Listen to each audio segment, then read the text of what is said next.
It's hot, you're hungry, you want something light that tastes fresh. You can't order in because of COVID, so what do? Well, this right here is Fattoush. It's a perfect salad for summer months and is a key component of Lebanese cuisine. Traditionally, this salad was made to use up day-old bread, but now it's a staple of Lebanese mezza.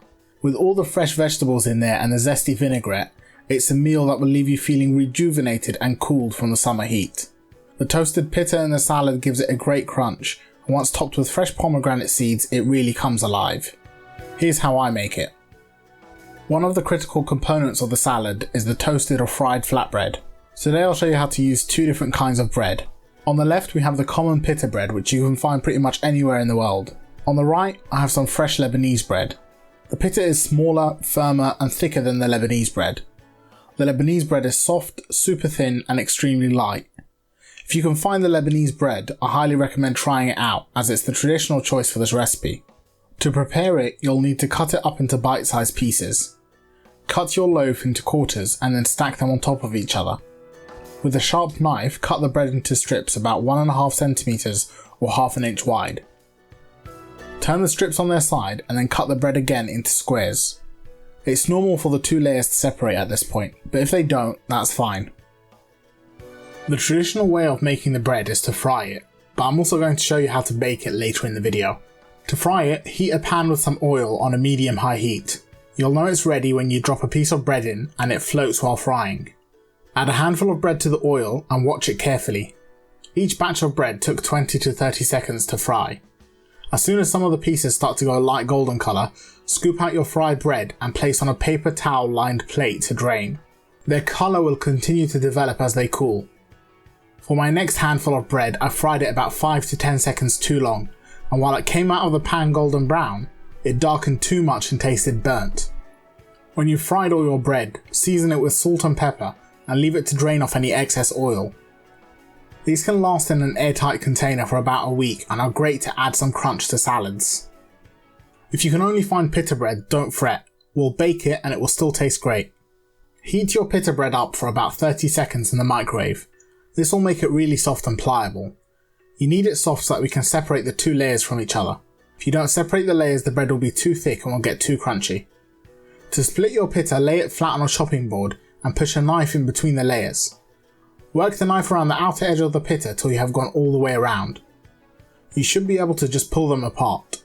Once they're separated, it's just a matter of cutting your bread into squares about 1.5 cm by 1.5 cm, or half an inch by half an inch.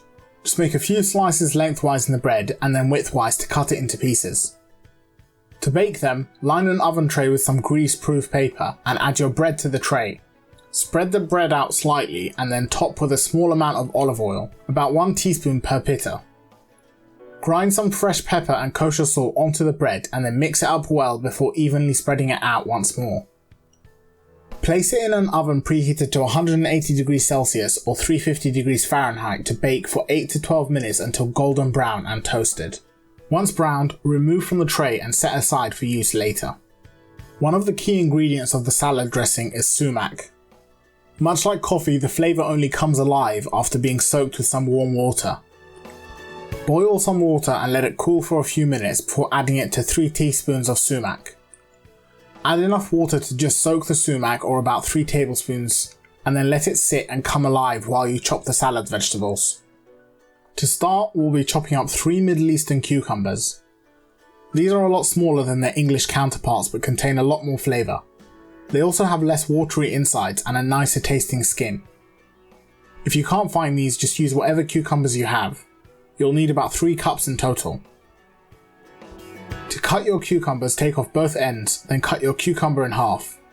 If you stand it upright, you get a more even cut than if you do it horizontally. Next, slice each half into strips about 3mm or 1/8 of an inch thick. You can go a bit bigger, but don't go thinner as fattoush is supposed to be a chunky salad. For your lettuce, get a head of romaine and chop off the root.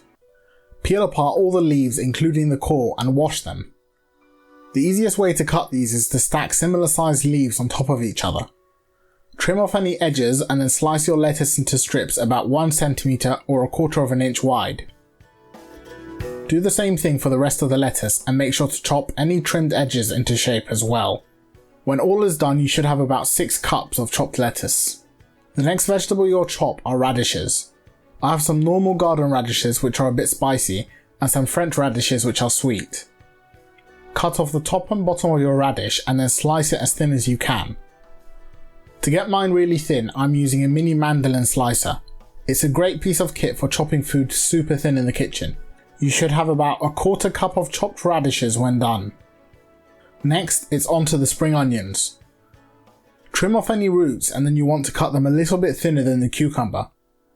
Go ahead and chop up 4 spring onions, and when you get to the really dark green parts at the top of the onion, remove them. You want to only add the parts with a crunch to the salad, so these won't do. When done, you should aim to have about 1/2 cup of spring onions. The last vegetable we'll be adding to our salad is some beautifully ripe plum tomatoes. Now, to stop them from being squished, make sure to sharpen your knife or use a tomato knife when cutting them. To cut them, I'm slicing my tomatoes in half before dividing each half into 4 quarters. Each piece of tomato is about 5mm or 1/4 inch wide. When done, you should have about 1.5 cups of chopped tomatoes. The final ingredients to go into the salad are our fresh herbs. Now, both parsley and mint are traditional here, but if you aren't a fan of parsley, you can leave it out. But the mint is essential to make the salad taste fresh. Chop up your parsley into thin ribbons. You can include a little bit of the stalk in there. For the mint, remove any stalks and then chop it up into thin ribbons as well. You should have about 2 teaspoons each of the chopped herbs. For the dressing, you'll want to zest 1/4 lemon. This is optional but will give a brightness that the lemon juice isn't capable of. You'll also want to grate a clove of garlic really fine. You can mince this instead, but grating it results in a finer paste that dissolves better in the dressing. Finally, slice your lemon in half and juice it. Make sure to strain out any seeds or pulp. To make the dressing, add 50ml or 3 tablespoons of olive oil to a small vessel. Follow that up with 3 tablespoons of pomegranate molasses. Check if yours has added sugar. If not, you might want to add a bit more molasses and maybe a small amount of sugar. Next, add in 2 tablespoons of lemon juice from earlier. You can add more if you like your dressings really acidic. Add in your minced garlic clove and the lemon zest. Pour in the sumac which we soaked earlier, as well as any liquid with it. Finally, add in 1 teaspoon of white vinegar. To season the dressing, add 1/2 teaspoon of dried mint, 1/8 teaspoon of black pepper, and 1/4 teaspoon of salt. To combine the dressing, blend it all together in a blender, or as I'm doing with a stick blender. It should emulsify nicely and come together really quickly. Make sure to taste the dressing for seasoning and adjust if necessary. The dressing should be quite tart and acidic, but also sweet from the pomegranate molasses. To assemble the salad, it's really easy. Just add your lettuce and all of the chopped vegetables in a bowl. So that's the lettuce, cucumbers, tomatoes, radishes, green onions, and chopped herbs. Give it a quick mix and then add about half of your dressing to the salad. Mix it thoroughly until well coated and taste it. Adjust the dressing as needed until it's prominent and the vegetables are evenly coated. If you are serving immediately, you can add the bread in and toss it now, but I prefer to do that on the table. So just before serving, there's a few final touches you can make that really elevate the presentation.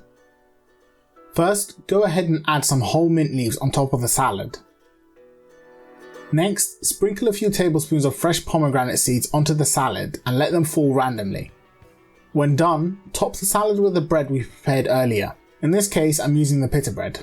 Finally, drizzle over some pomegranate molasses. It's best if you can make a thin stream and then go back and forth across the dish. So here's the final product, which I'm topping with a sprig of mint in the centre. I recommend mixing one more time if you are using Pitta. That way the bread can absorb some of the vinaigrette and soften.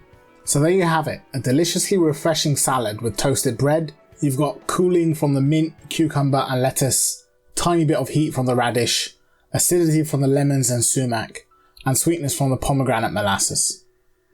Give it a try and let me know how it turns out. I'm always looking for more recipe ideas, so if you have a dish you'd like me to cook, leave a comment down below. If you enjoyed the video, please like, share and subscribe. As usual, all the ingredients and directions are in the description box, and I'll be back next week with another recipe.